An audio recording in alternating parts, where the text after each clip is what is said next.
René, let's just get to the 45 minutes of... I didn't see that coming. What happened at Hull?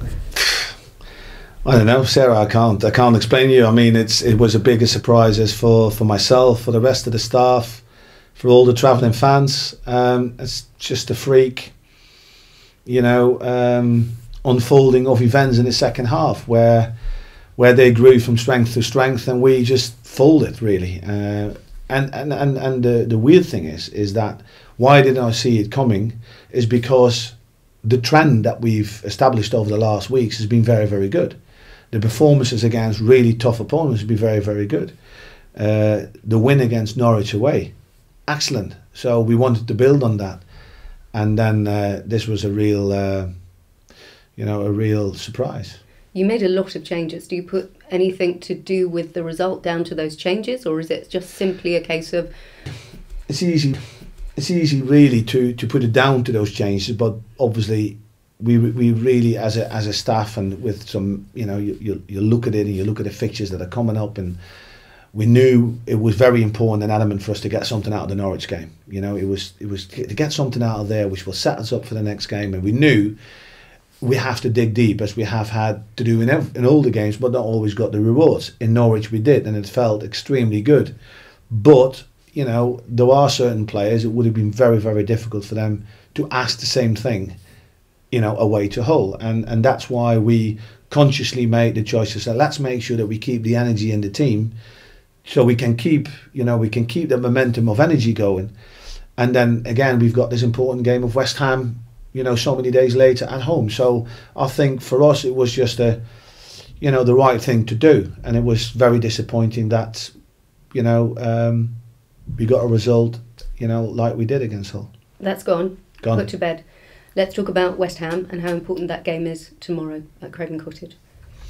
Well, massively important, and maybe in some ways, the whole result could be a blessing in disguise, because it homes in to everybody even more so that we are in a position to cannot take anything for granted. Don't think for 1 minute that if we have one win, we've turned the corner. You see it. You get slapped.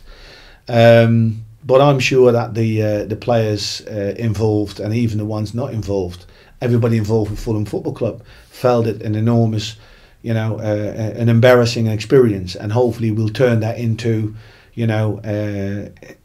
a very positive performance against West Ham,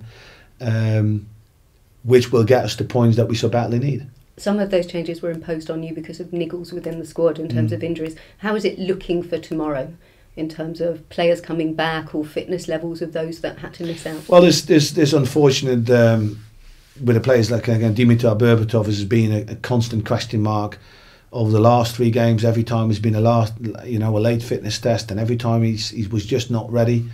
That's a similar case. Again, hopefully it will be the last minute shout where he is available. Adel is still struggling a little bit with his ankle. That's going to be a late one. Philip Sanders, however, is looking good. So hopefully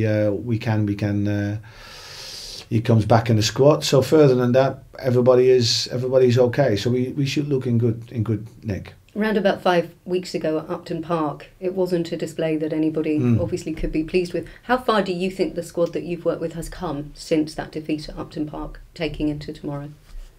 I think that we've come a long way, and I think we've reinvented ourselves with regards to what football really is about first and foremost, which is putting shift in, play with drive and determination, and play with a purpose in the back of your mind, and I think we've done that. And on top of that, I think we've played some really good football and been adventurous in going forward. Like I said, it's a clear thing. We need to address that, and hopefully, in a week's time to come back, we can say we actually really covered that area as well. So let's really hope that sort of whole debacle will really put to rest, that we can say yes, we kept the energy up, we kept playing and attacking with purpose, but we kept clean sheets, and I think that is a very important issue for us over the next couple of games. You've said that obviously we've had some great performances against teams that we should have got something out of the game from. Now we're playing in succession teams that are in or around us in the league. How important is it? I know that it goes without saying that a performance is important, but those points have to come, being in the bottom three now. I think, Sarah, I'll be very honest and blunt with that, you have to win those games. You have to win those home games, especially about the teams around you. And that home advantage and the fans and all that should add to it, that we're going to put the performance in, that we're going to drag those points over the line. That's what it is. You know, every game is going to be a battle. However, when teams are around you, they've got their own problems like we face and challenges, but the home advantage should make a really big difference. So that's the only thing that is in my mind, and that's the only thing that I put in the players' minds. Win those games. I know that you apologised to the travelling fans. How important is it tomorrow that 100% of the crowd that are Fulham fans get behind the team? It is vitally important, and I felt I have to give even a massive compliment to the travelling fans, because not one of them left early. We all stood there and sat in and let it come over us, as it were. Well, we have to then let's just finish this poisonous drink all together. But it speaks volumes for those fans that sat there and had to endure this.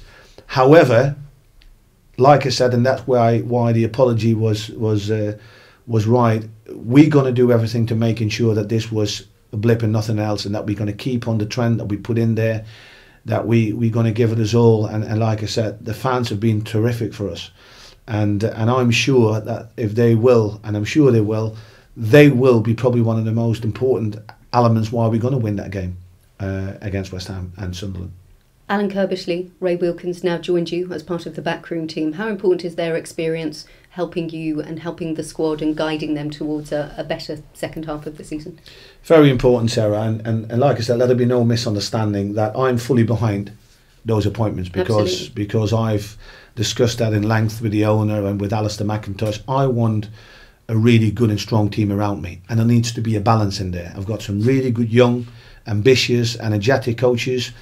Alan and Ray bring a world of experience with me, right, which I want to tap into, and that's how you need to see it. And we had good conversations before we actually came to working together. They are very keen to come and work with me, and be part of our staff, and I'm so positive about it, and I'm 100% sure it will work in our favour. And finally, just a point of clarity in terms of Clint Dempsey, not available for selection tomorrow. No, unfortunately not. But he's training well. He's looking sharp. He's enjoying it. I can't wait to see him again in a Fulham shirt. We'll wish you luck tomorrow. Thank you very much.